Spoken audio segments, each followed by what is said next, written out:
Hello, everyone. My name is Tova Harris, and I have today for our ongoing docuseries In Our Own Words, the lovely and amazing librarian named Melanie Cardone-Leathers. And just to give some context to Melanie's work, I'm just going to give a brief bio as to what and how she's affected Long Island librarianship and archival work. So Melanie is a highly respected local history librarian and archivist at the Longwood Public Library, where she oversees the Thomas R. Bayles Local History Room, widely regarded as one of the premier regional archives of Long Island. Her work has received praise from historians, journalists, and educators for its excellence in preservation, accessibility, and public engagement. Featured in multiple platforms, including Newsday, the Library Pros podcast, Longwood Stories, Northforker, and the Shelter Island Reporter, Melanie has been credited by historian Christopher Verga as an amazing archivist and a great steward for our local history. Her contributions were vital to Verga's acclaimed book, Nazis of Long Island, where she provided access to rare archival photographs and research support. Gordon Heights, a hamlet near Medford in Suffolk County, holds a unique place on Long Island and its history. In the early 20th century, it became a rare enclave where African American families from Harlem and other parts of New York City could purchase land and build homes, forming a self-sufficient, predominantly Black community.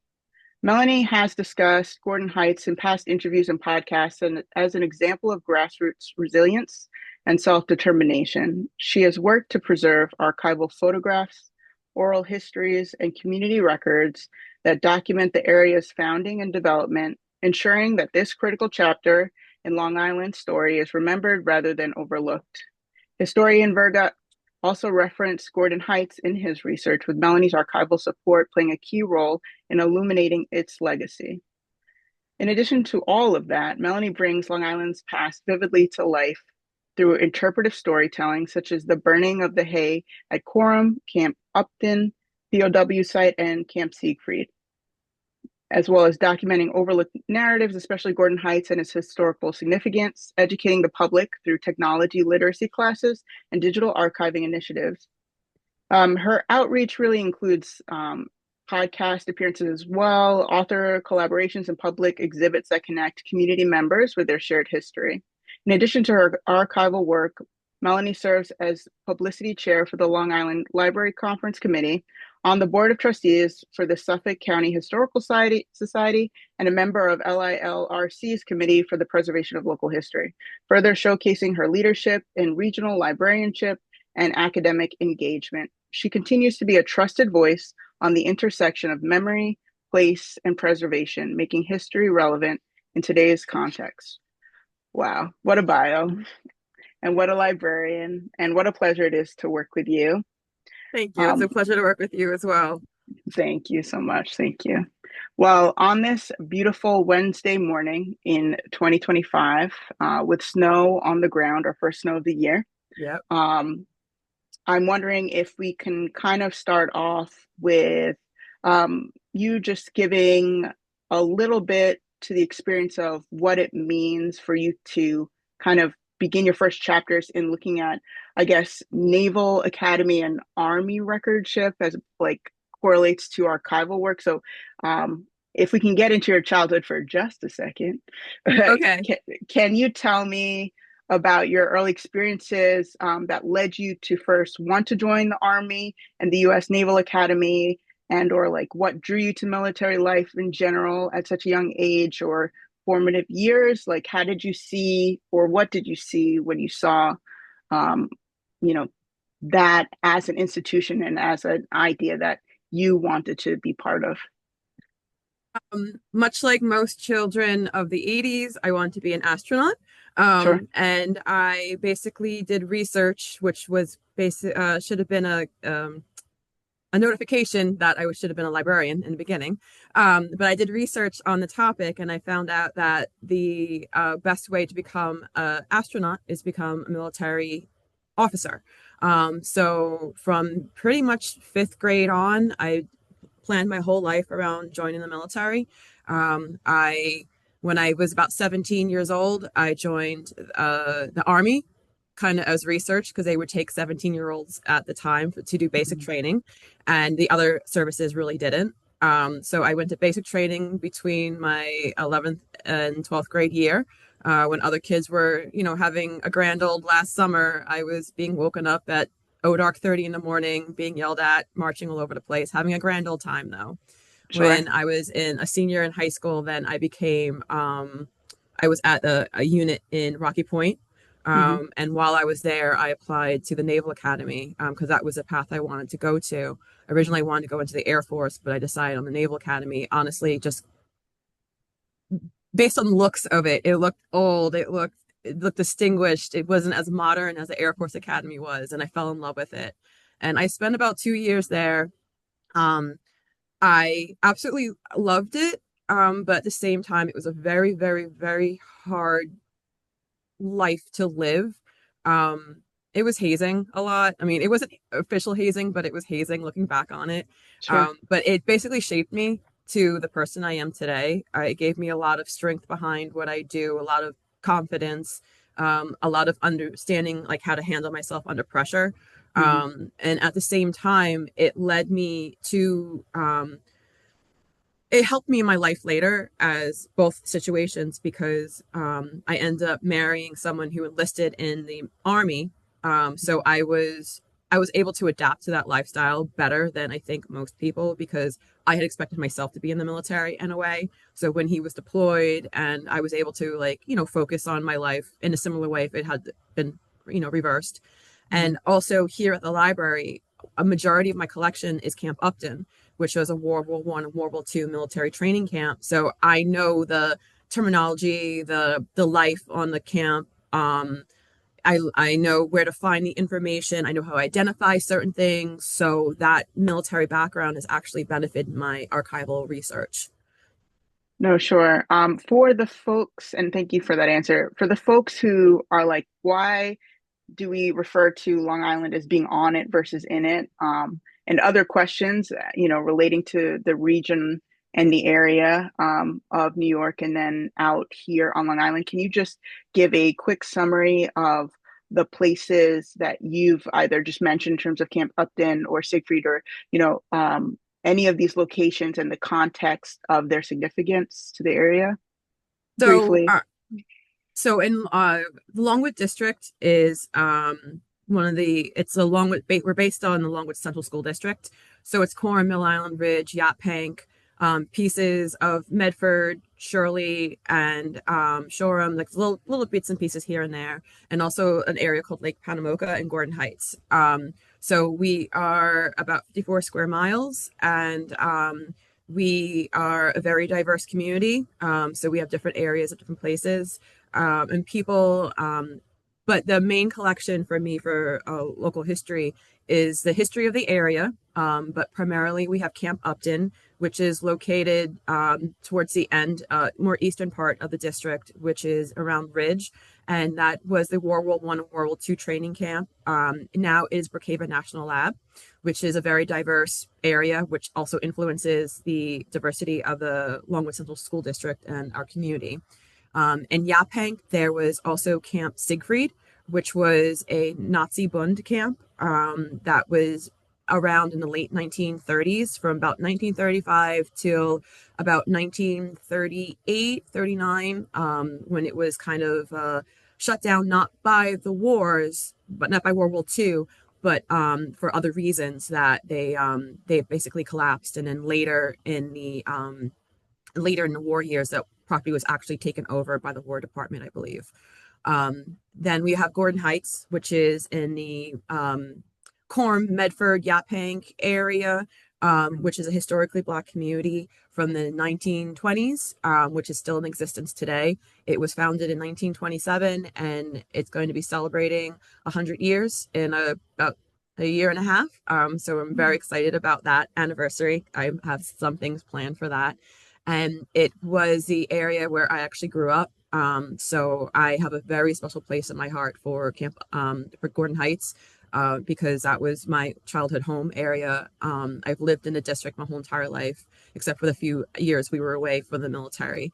But Gordon Heights has a very special place in my heart, and I know a lot of the stories from family members and things like that. So I'm able to preserve some of the information from that area with a more personal touch. I mean, that's such a beautiful story. And the fact that I think many of us in the information science profession, even in archival work, kind of approach stories from, I guess, a lens of investigation instead of history. So I really love that, like, the work that you do and have done is your story.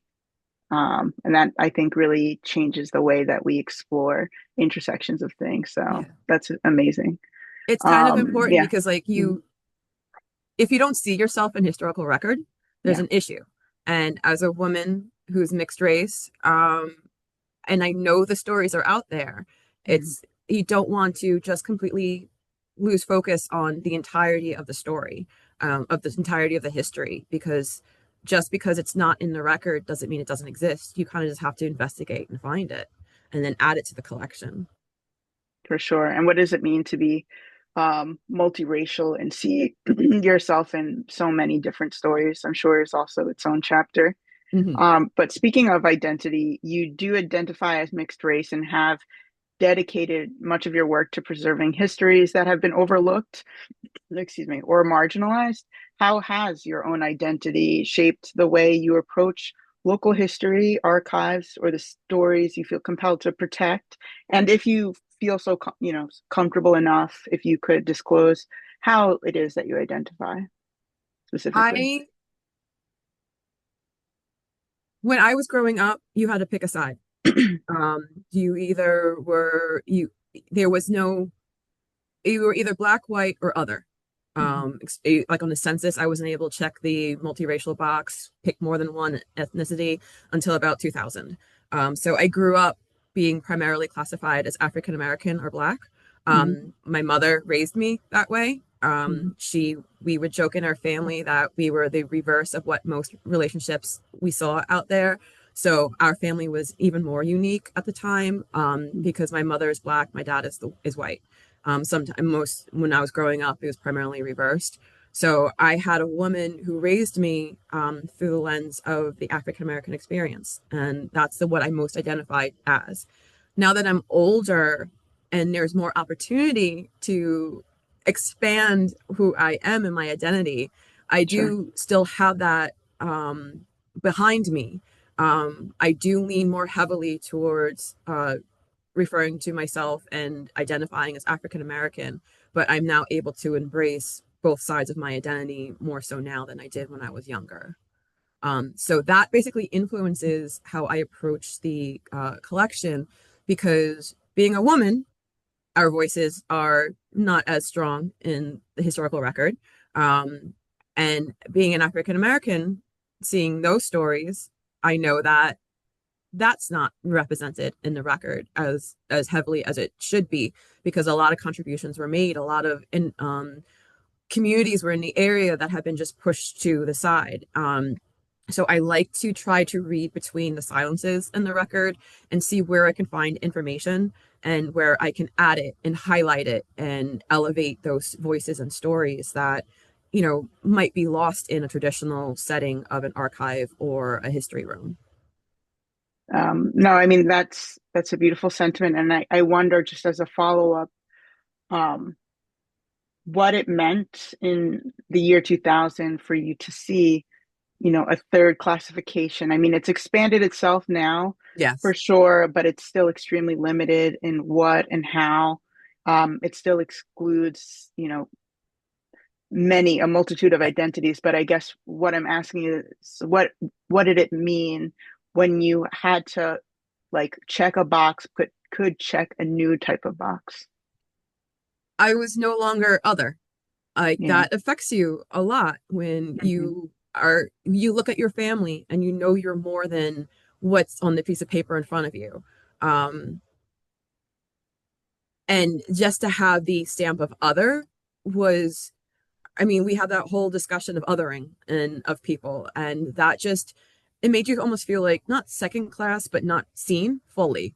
For sure. So it wasn't a big deal, but it was a big deal for me. It made Hmm. me feel not quite seen, but acknowledged. I was able to then not just focus on one side or the other. I was able to basically say, yes, I am, this is who I am, and not just Hmm. an other, and not just black, and not just white. And so I appreciated that a lot, that I was able to then, you know, check the right boxes for me. And, Yeah, it's like you said, it's not as good as it could be, but that was a huge difference for me. yeah, no, absolutely.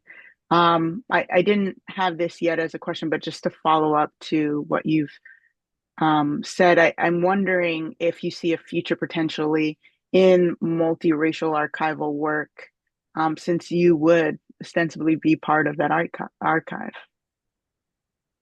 Our stories are kind of unique.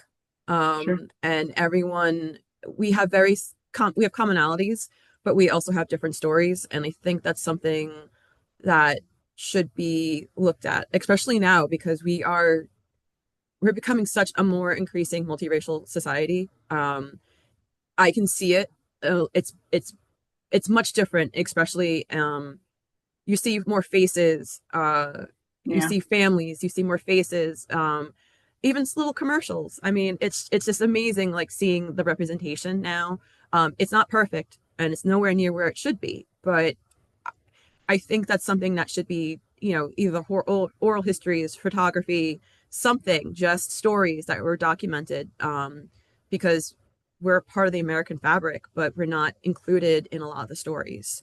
And if we are, it's always a tragedy, or it's always something, that's not good or sad or something like that. It's like the stories of strength and resiliency and just happiness and joy a lot of times are left out of the historical record because of the history behind being mixed race in America. For sure. So it's For I sure. think it would be a good way to add the fullness of a story to the record of what it's like to be multiracial in America.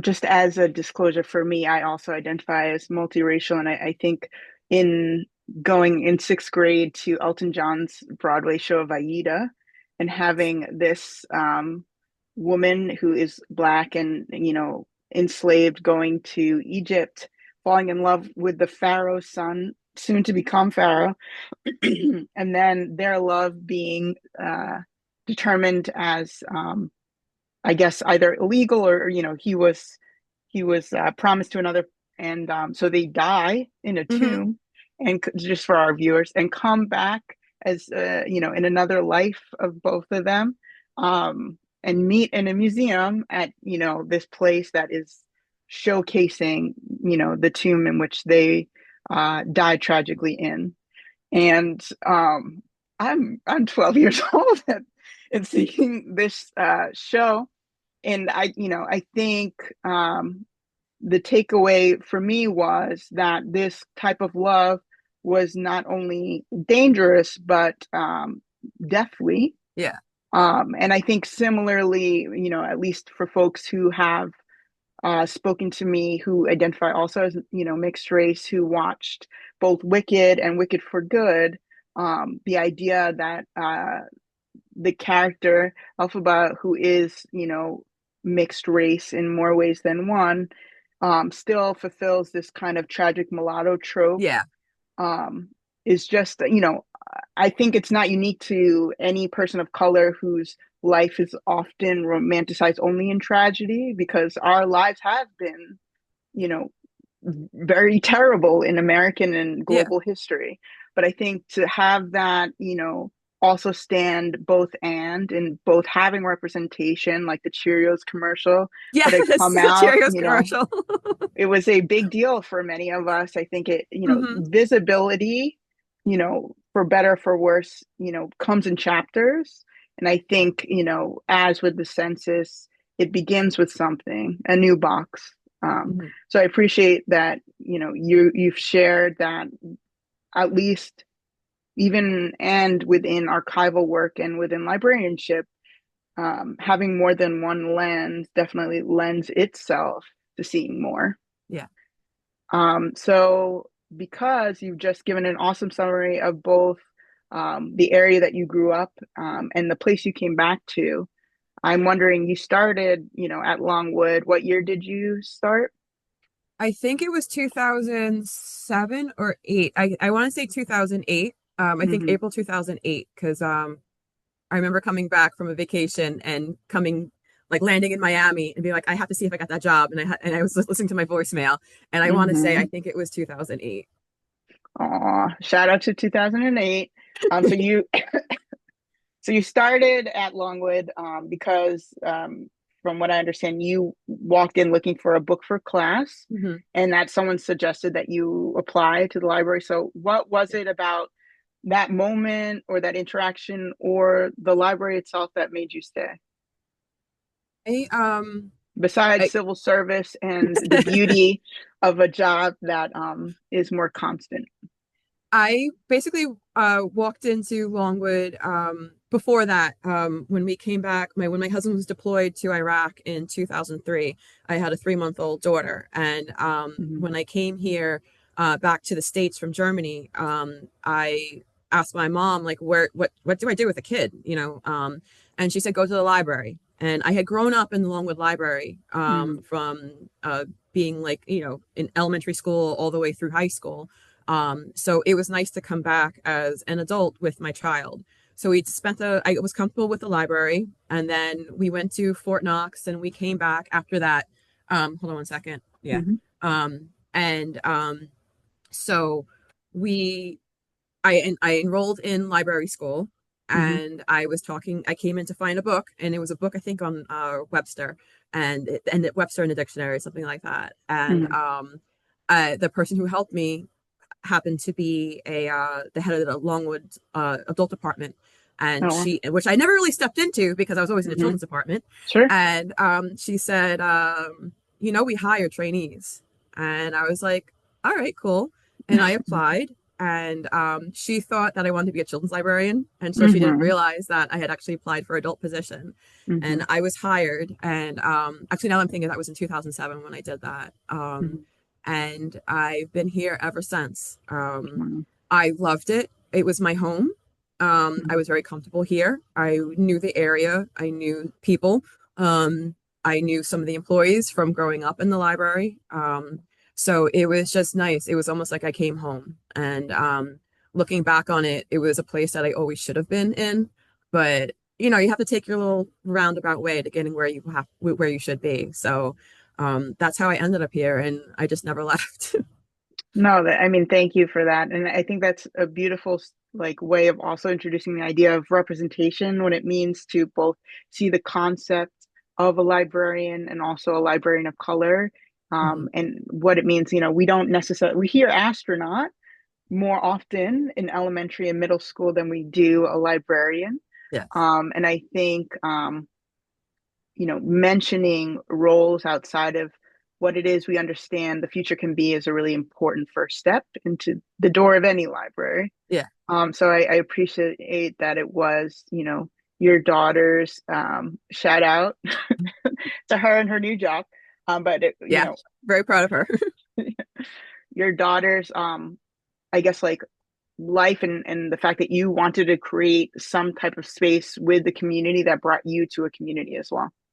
And I think you have also seen that for many folks in communities who come for their children, and then their children are in high school and they stop coming. Yes. As a parent, their role is complete in their life cycle of their experience at the library. Then they, um, you know, often come back in later years. But there is, besides that, other times in the average life that people are just not coming. So it's just an interesting perspective at looking why we come. Yeah. So just to shift a little bit to the work that you do, rather than the story that brought you there, Mhm. you've done some very significant work documenting the history of Gordon Heights, one of the few places, besides Sag Harbor and a couple Yeah. of others that Black families could build a self-sustaining community in the early 20th century. What first drew you to that story, besides it being also your story, and what has it meant to you personally and professionally to help preserve its legacy? I know you spoke to it a little bit before, but I guess what brought you to even be able to start archiving Gordon Heights? So when I came to the library, I didn't become a local history librarian until a couple years after I started here as a trainee. So the collection already had some items from Gordon Heights. They Hmm. just weren't as um, elevated as the other parts of our collection. So we Hmm. had a core collection that I could start with.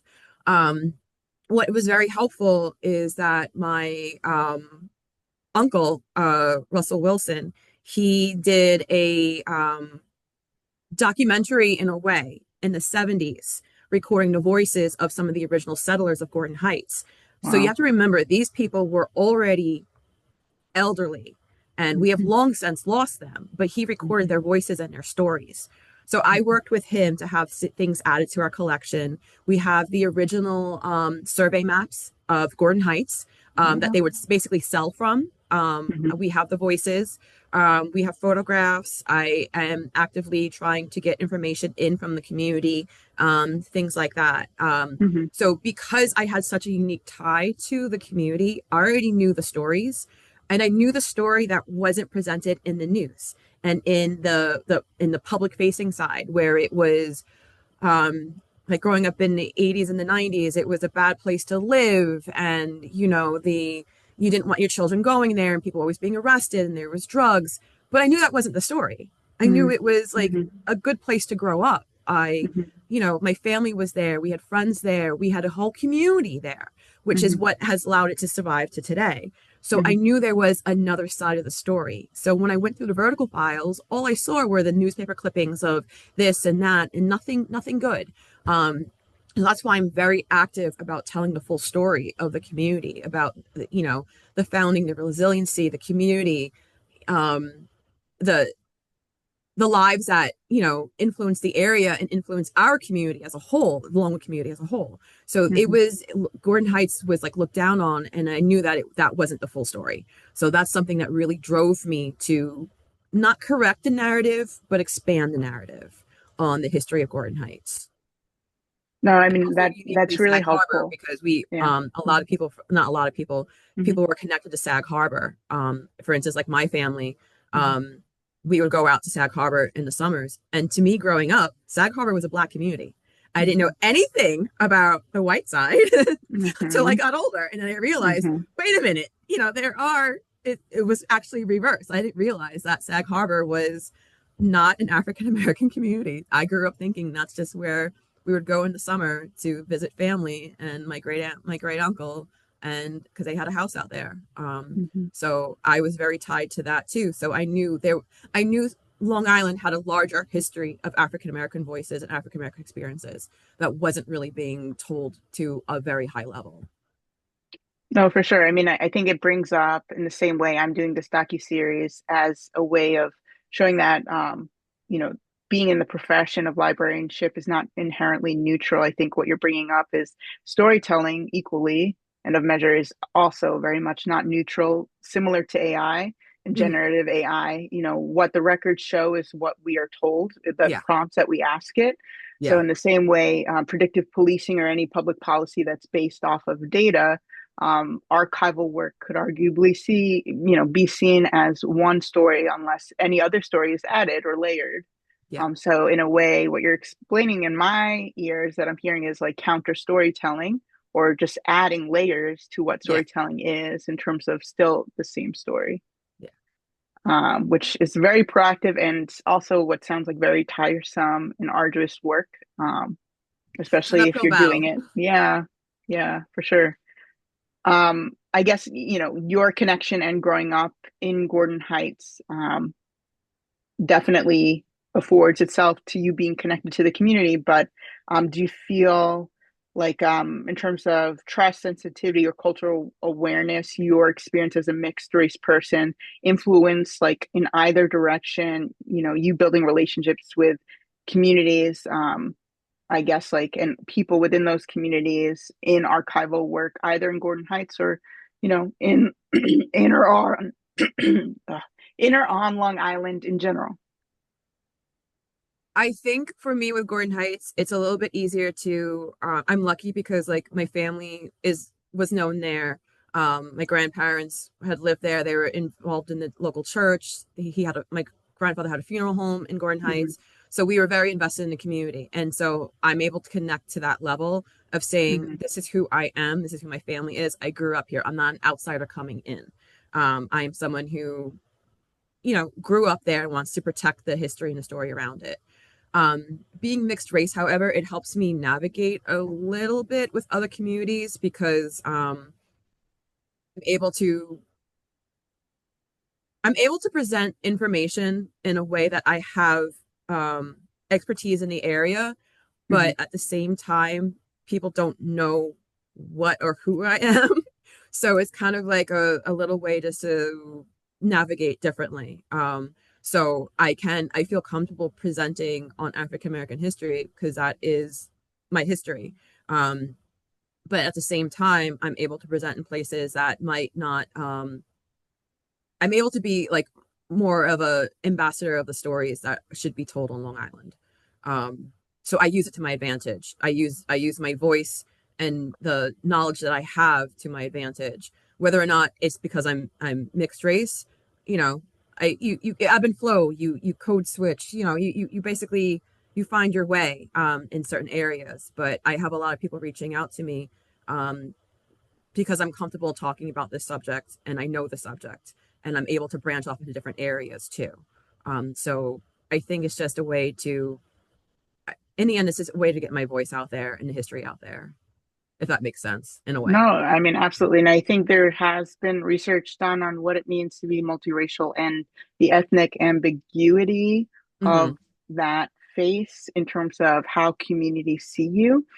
Perhaps as like a liminal space even between communities, your body Yeah, existing as.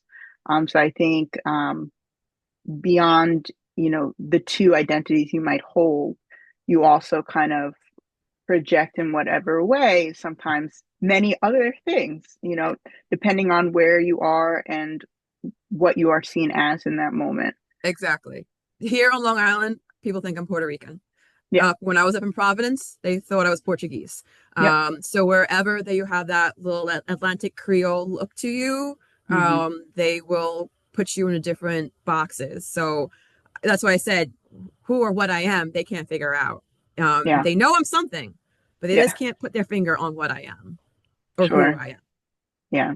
And you don't just recommend seeing the movie Sinners to them when you are asked that, I'm assuming. So, okay. So to the next one.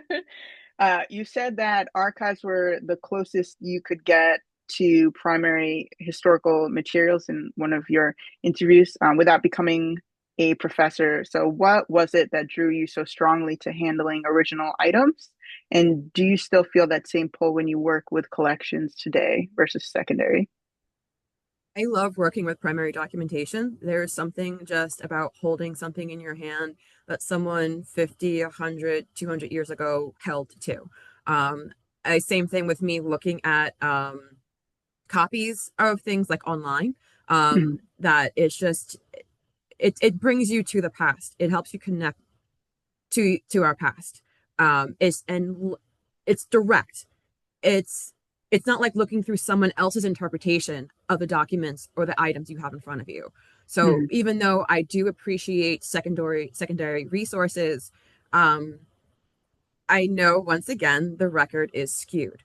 Mhm. So, for instance, I did a second master's on enslavement and the African American experience on Long Island and in New York, basically from like an archival lens and Mhm. also as a researcher lens. Mhm. So, the narrative that we're presented with a lot is that slavery wasn't bad on Long Island because it wasn't the South.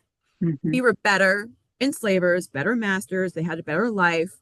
But that is because the books in the basically late 1800s to the 40s were written through that lens, where they Mhm. completely whitewashed and removed that information.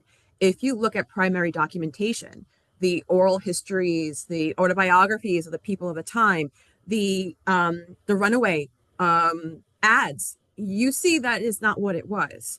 Mhm. So it helps you get closer to the facts by touching those records, by looking at those primary documentation. Um, and that's basically what I push. So I know that the secondary resources that are surrounding me in this room have a bias or skewed. They're leaving out certain things.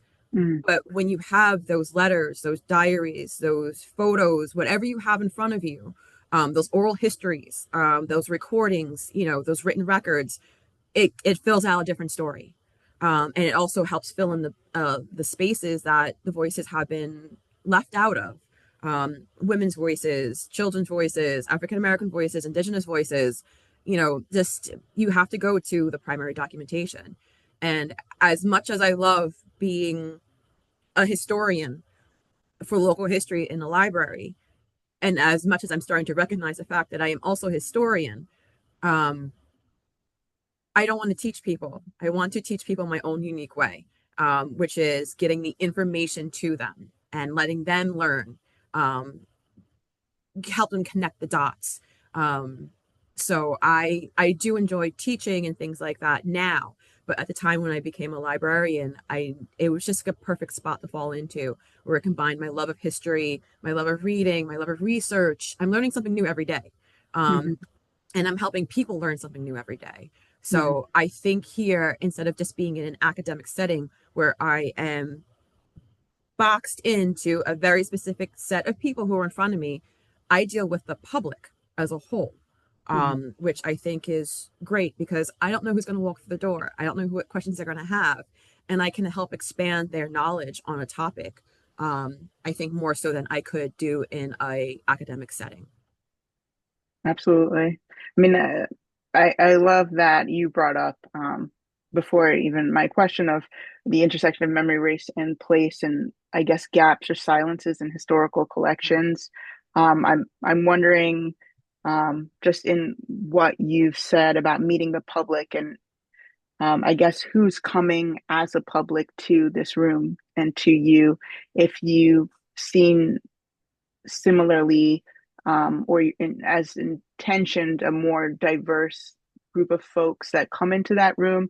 Or do you see that there is a difference in who either has the time or the energy or the ability in their lives to look for, I guess, history of themselves when the past isn't dead and it's not even the past?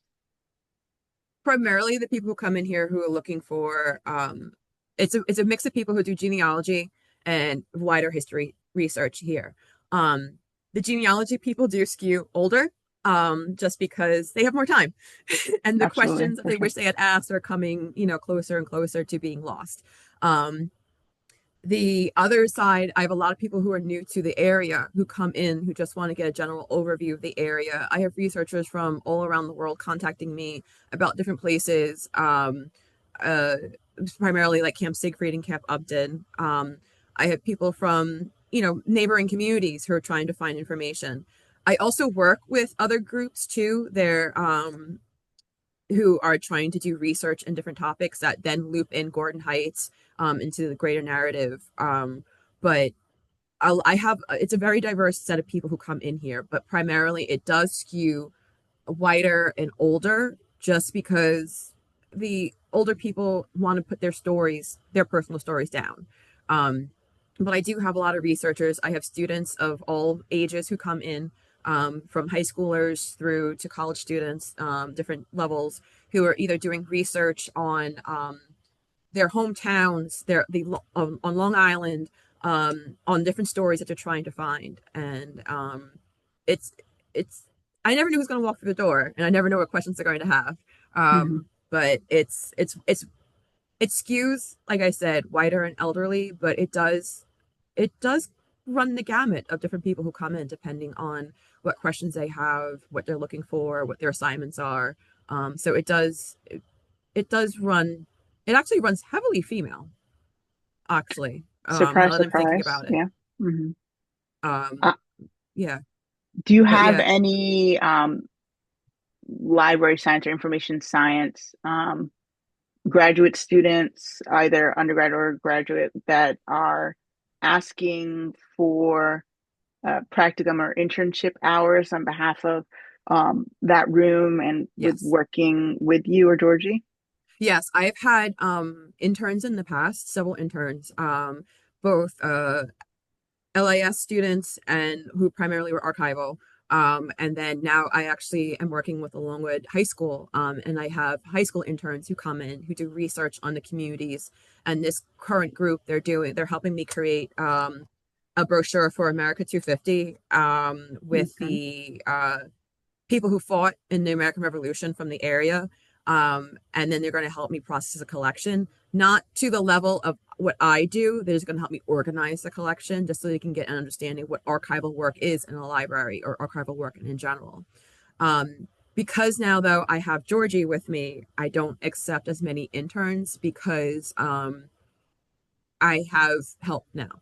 That might change in the future, especially since we're getting a lot of Bayles information in. Because Mr. Bayles, he's he's 102 years old and he's still writing. He's giving us our collection, adding things to his from his family's collection to us, which documented the history of the area. So I do work with interns, but I don't work with interns, at least not yet. But I do have lots of questions that come in from interns. They reach out to me all the time. The students reach out to me all the time. They're asking questions. I do refer them to other places that I know could take an intern, because we're always looking for help. But I do have a lot of students asking questions. I actually did an interview with one about 2 weeks ago about archival work and what we do here at Longwood. Well, that's great to hear. Yeah, I mean, I think I bring it up too because I know, at least with like the New York Black Library Caucus, the idea of creating more spaces for mentorship for librarians of color looking to do archival work in the tri-state area is always and often limited to like geographical Yeah. scope. So, what does it mean for like librarians of color out on Long Island in either county to go to a space and a safe place to do archival work in creating a network of that outside of the well established and amazingly proficient Black institutions that exist in New York City? So, it's exciting to see what potential this room has. The last question I have is for students or early career librarians of color or mixed heritage who are interested in archives and local history. What advice would you give about bringing their full identities into this work?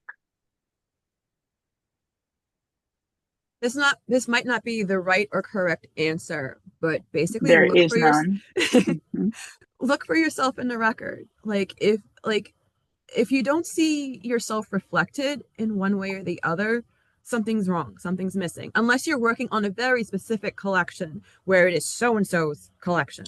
It's very there. Like the name is on the box, everything like that. That's one Mhm. thing.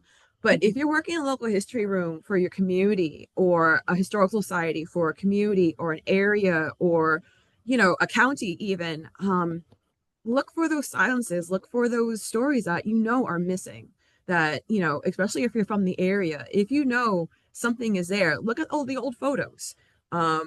Look to see, look for representation that's there, but just not talked about or elevated. Go through your collection and look for those items. Like I said earlier, the Gordon Heights collection was in our collection. It just wasn't one of our prominent collections, and it wasn't one that was properly representing the history of the community. It was quietly, but you have to yell those stories out loud. You have to yell those things and put it out there. So I would say that look for yourself, look for your stories, look for the people around you, look at the people in the community, and see if they are in the record and in the collection. Because without that, we're only telling one small part of the story. And as we know, there's a lot of layers and stories and voices out there that unfortunately are not represented in historical collections or in historical record.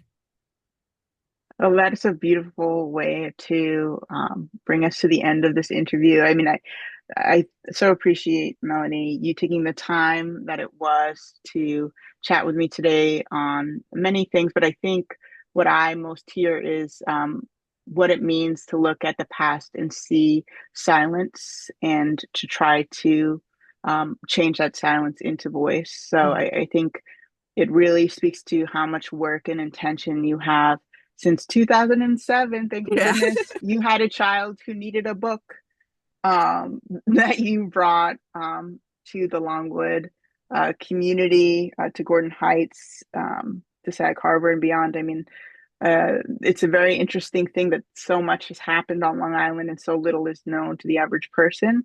Mhm. And I'm sure it's not unique to any other story in any other town. Yeah. So it's, it is a perspective that brings so much of us intention as information professionals to bring more and more to light and to voice. So thank you so much for your time. Thank you very much. This was a very good time. Thank you. Sure.